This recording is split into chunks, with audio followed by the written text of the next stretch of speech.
trade war will not derail China's promise to open up its financial markets, central bank chief says. Roadmaps, timetables already very clear, and will be implemented, People's Bank of China Governor Ye Yang tells Economists Forum.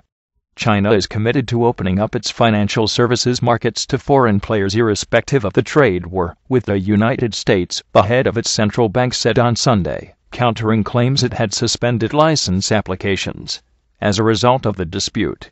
The People's Bank of China would implement agreed plans for the move, Governor Ye Yang told reporters on the sidelines of a forum in Beijing, which was also attended by Chinese Vice Premier Liu He. Our roadmaps and timetables for financial opening are already very clear, and we will just implement them, he said. He was speaking at an event to mark the 20th anniversary of the China Economists 50 Forum, an independent think tank of which he and Liu are members. His comments came amid suggestions from industry groups that because of its escalating trade war with the U.S., Beijing had become more cautious about opening up its markets. Jacob Parker, Vice President of China Operations at the US-China Business Council, a group representing about 200 American companies that do business with China, was quoted by Associated Press last week as saying there had been significant delays in the issuing of licenses to foreign firms in sectors such as banking, securities, insurance, and asset management. Cabinet-level Chinese officials told USCBC representatives they were putting off accepting applications until the trajectory of the US-China relationship improves and stabilizes, he said. Is China an open economy? Beijing says it is, but IMF differs. Aside from his speech, he said in an article presented to the forum that China still had a long way to go to achieve a deep and global financial market, and that there were still gaps to fill in its plans for opening up. Beijing also needed to improve the business environment for foreign financial institutions in China, the article said. On the value of the yuan, he wrote that China would give the market a greater role in establishing a two-way exchange rate.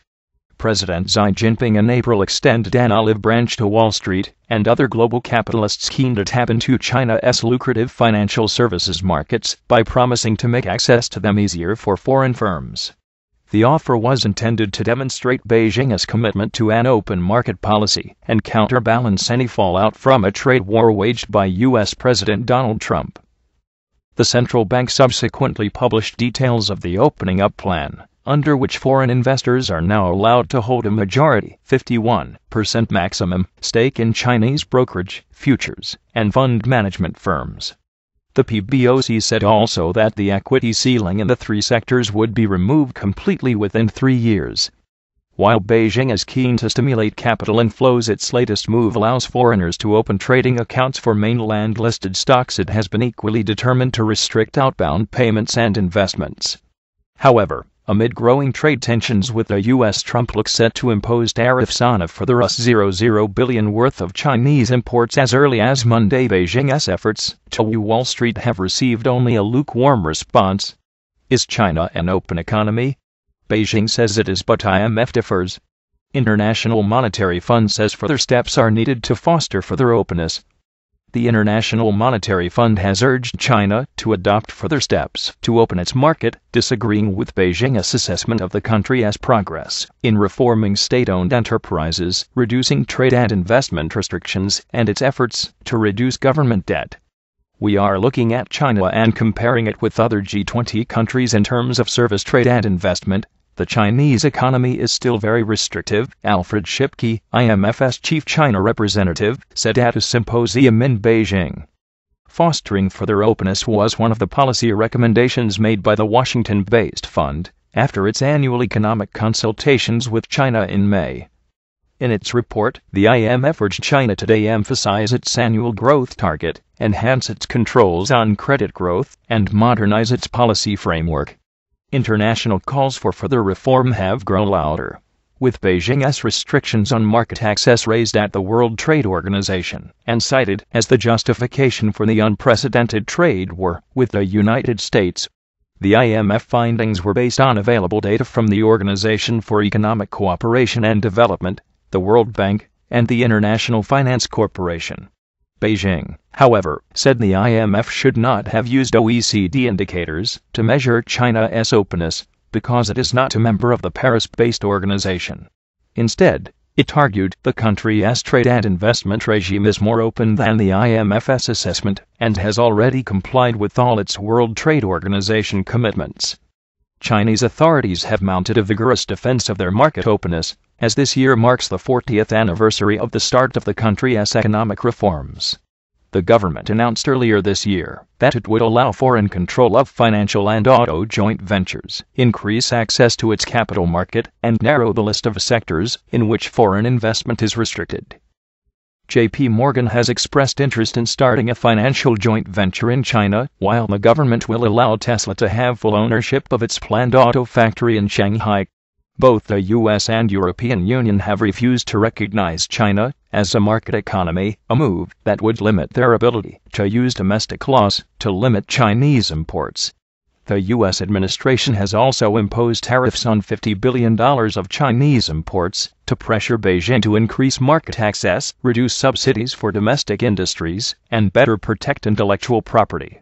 Beijing has stepped up its efforts to woo back foreign investors, trying to address their complaints over what they see as an uneven playing field. Although foreign direct investment in China remains the world's second largest after foreign investment in the U.S., totaling $31 billion in 2017, the IMF said it has trended down over the past decade as a percentage of GDP. The ratio has already fallen below the average of emerging market economies.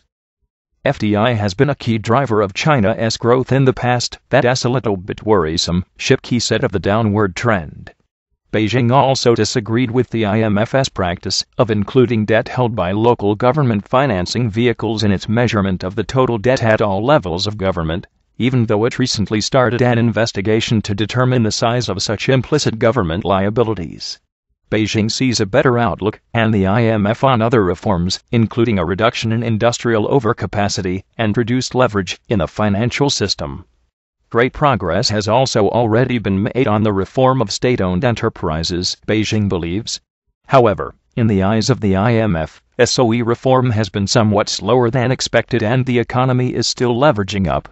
The government's policy priority has shifted toward economic stabilization in the past month, given the effects of the trade war and the campaign to reduce debt, with signs of monetary and fiscal loosening becoming more obvious. Even though China will need to be vigilant to prevent a rapid economic slowdown, the fund called for more use of on-budget spending to boost consumer spending, rather than return to the previous practice of relying heavily on additional infrastructure spending. It should not go back to the good old days of spending more on investment, but rather should lower social security taxes so that people can spend more to foster consumption, Shipkey added. The National People's Congress, China's legislature, is due to debate a personal income tax cut bill next week. US-China trade war seen reducing 2019 earnings. The US-China trade war has again moved to center stage as investors learned next year's corporate earnings could be hard hit. A J.P. Morgan report used text mining tools to analyze more than 7,000 earnings reports to track commentary relating to trade tariffs, tax reform, input costs, shareholder returns, and investment spending. It found most companies are more focused on trade conflict and on the December tax revamp. 2/3 of industrial companies and staples, and more than half of materials companies mentioned trade risk on earnings calls. The report estimates that the initial round of tariffs China and the U.S. have imposed tariffs on $50 billion of imports from each other have so far had only a roughly $1 impact on 2018 per share earnings in aggregate, out of roughly $30 EPS growth expected for the year. However, the full-year EPS headwind could increase to $8 to $10 under a more restrictive/severe trade scenario, which would result in significant negative revision to forward EPS estimates, the report says.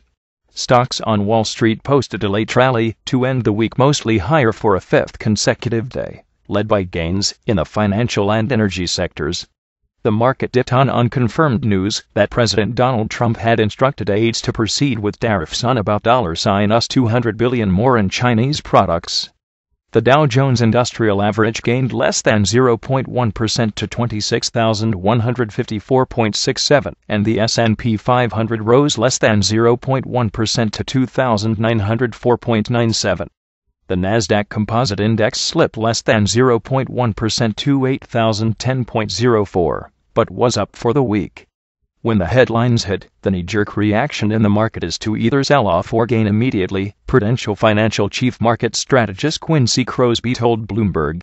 The president has had a couple of tweets suggesting he is in no hurry to craft an agreement, but, despite this, talks are apparently going to resume. And the question will be whether or not that leads to more negotiations. Meanwhile, the trade war is having an effect in China. Investment in factories, railways, and other projects so far this year increased at its slowest pace in more than a quarter century, pointing to challenges in government efforts to arrest an economic slowdown. In the week ahead, data will be released on U.S. existing home sales. They have fallen for 4 straight months, and remain more than 25% below its pre-GFC peak 10 years ago. The number of homes for sale is stuck near a record low, and inventory growth has been negative on a year-over-year basis every month for more than 3 years. UK retail sales data will likely be disappointing. Economists say the summer bounce won't last, and figures from the British Retail Consortium last week showed shoppers had shunned the stores during the hot weather, apparently in favor of pubs. More tariffs planned. Stocks finished higher last week in Europe and Asia amid optimism for US-China trade talks and action by Turkey and Russia to support their currencies that helped foster a positive mood. Miners and car makers led the 0.4% advance in the Stoxx Europe 600 index. Germany's DAX index edged up 0.6%, France's CAC 40 added 0.5%, and the UK's FTSE 100 gained 0.3%. Most Asian benchmarks extended their rebound from the worst run of losses in 16 years. The US dollar strengthened after the 10-year Treasury note yield briefly climbed past 3%, closing 3.4 basis points up at 2.911%, its highest in 4 weeks. The 2-year note yield also climbed 3.7 points to 2.678%. The August jobs report showed further growth in employment and higher wages, which have risen 2.9% annually, and the fastest since 2009. Oil posted its 3rd straight weekly advance as traders keep watch on the impact of Hurricane Florence. West Texas Intermediate crude futures rose 0.6% to $68.99 a barrel. Brent, the global benchmark, fell less than 0.1% to $78.09. December gold futures dropped 0.6% to $1201.10 an ounce, a $70 USD rise over the week. Should you buy on the next trade war decline? The enthusiasm over the stock market last week was dampened for most of the week by worries over the potential impact of Hurricane Florence. Though the storm fortunately weakened by Friday, there is likely to be a very negative long-term impact on the region, as massive flooding is expected. On Friday, the stock market had to also deal with the new developments regarding former campaign chair Paul Manafort and the mid-afternoon announcement that President Trump was moving forward on plans for another $200 billion in tariffs. This reversed the positive market impact from Thursday, that the Chinese were invited to new trade talks by Treasury Secretary Mnuchin. For the week, the Dow Jones Transports led the way, gaining 1.97%. It has been strong all month, and the positive performance for all of the major averages keeps the bullish momentum intact. This was a bullish development for the Nasdaq 100, as it had dropped 2.9% the previous week. Over the past few weeks, the small-cap Russell 2000 has lagged the S&P 500, and that trend continued last week. The weekly chart of the Dow Jones Transport shows that it completed the flagged formation, lines A and B, at the start of August. The price target from the formation is in the 12,700-800 area, which is 10% above Friday's close. The weekly chart of the Dow Jones Industrials show that it has not yet surpassed the January high at 26.616. The completion of the chart formation, lines C and D, on the Dow Industrials has upside targets in the 29,800 to 30,200 area. Given the performance of the Dow Transports, it is not surprising that the Industrials Sector Fund was one of the week's best performers, up 1.48%. This ETF is only up 4% YTD, while one of the week's other best performers, the technology sector fund, is up 11.41% YTD. The energy sector was up 1.46% last week, while the consumer discretionary gained 1.34%. The positive relative performance analysis on XLY has been discussed since early in the year. Some stock market traders were nervous at the start of the week, as they wondered how the market would react to the annual product launch by Apple. NKAPL was one of the most overbought stocks in the Dow Industrials at the end of August. Therefore, I wondered last week, are overbought Dow stocks stalling the market's rally? As this intraday chart indicates, AAPL had closed weak on Friday, September 7th, and volume was heavy. The selling continued early last week as AAPL had a low of $216.56 early Tuesday. By the close, it was trading above $223 and hit a high of $228.35 on Thursday. A further rally is needed in order to be confident that the correction in AAPL is over. The stock market's decline from the late August highs has disappointed some investors, as the bullish percent dropped 10.1% to 32.1% in the latest AAII survey. The bearish percent rose 6.5% to 32.8%. This decline in bullishness is characteristic of a correction that is a buying opportunity. However, it seems as though some investors are still avoiding stocks, as the financial media has often highlighted the reasons why the average investor should stay out of stocks. There have been so many instances in the past 9 years where analysts have warned of a Eurozone breakup that I have lost count. These Eurozone concerns triggered market corrections in the past have created some good buying opportunities, as some investors sold out of fear. I believe that the trade fears have been playing a similar role over the past several months, but the stock market's reaction recently has become more muted. This may be a result in part of the continued trend of strong economic data that the public is finally starting to acknowledge. As I have been warned, since the spring there will be months when some of the economic data disappoints. Last week it was the retail sales which came in at 0.1%, while the consensus was looking for a rise of 0.4%. Both the PPI and CPI data also came in weaker than expected, especially the PPI, as a rise of 0.2% was expected but a decline of 0.1% was reported. However, Friday's mid-month report on consumer sentiment from the University of Michigan was stronger than expected at 100.8, well above the consensus estimate of 97. The chart shows a strong uptrend line going back to 2014. There was a period of consolidation in 2015 to 2016 line that was resolved by new highs earlier this year. This week the Empire State Manufacturing Survey and housing starts are released, followed on Thursday by the Philadelphia Fed Business Survey, existing home sales, and leading indicators. As I mentioned last week, the current pullback is likely to be a buying opportunity, and we should know early in the week whether the correction is over. The Spider Trust dropped down to the 20-day EMA on the pullback, and the S&P 500 A/D line moved back above its WMA on Monday, indicating that the correction was likely over. The weekly and daily A/D lines made new highs again last week. The daily on-balance volume moved back above its WMA on Wednesday, consistent with the end of the pullback. The weekly OBV has been leading prices higher since July. The daily Stark Plus band is at $292.90 with chart resistance line at $295. The weekly Stark Plus band is also at $295. The 20-day EMA is now at $288.21 with monthly pivot support at $287.07. The Invesco QQQ Trust, after a one-week pullback, closed higher last week. Once above the prior high at $187.52, there is chart and weekly Stark Plus band resistance at $191.66. The quarterly pivot resistance stands at $191.94. The weekly Nasdaq 100 A/D line pulled back to support at line C a week ago, but has now turned higher. It is just below the prior low. The daily A/D line is back above its rising WMA, but needs a few more strong days to signal upward acceleration. Though more tariffs are thought to have the most negative impact on the large-cap industrial stocks, The SPDR Dow Jones Industrials (DIA) is still looking the best of the market trading ETFs and has been a favorite of traders for most of the summer. This is a good example of why it is important to analyze all of the advance/decline lines in order to pick the best ETF.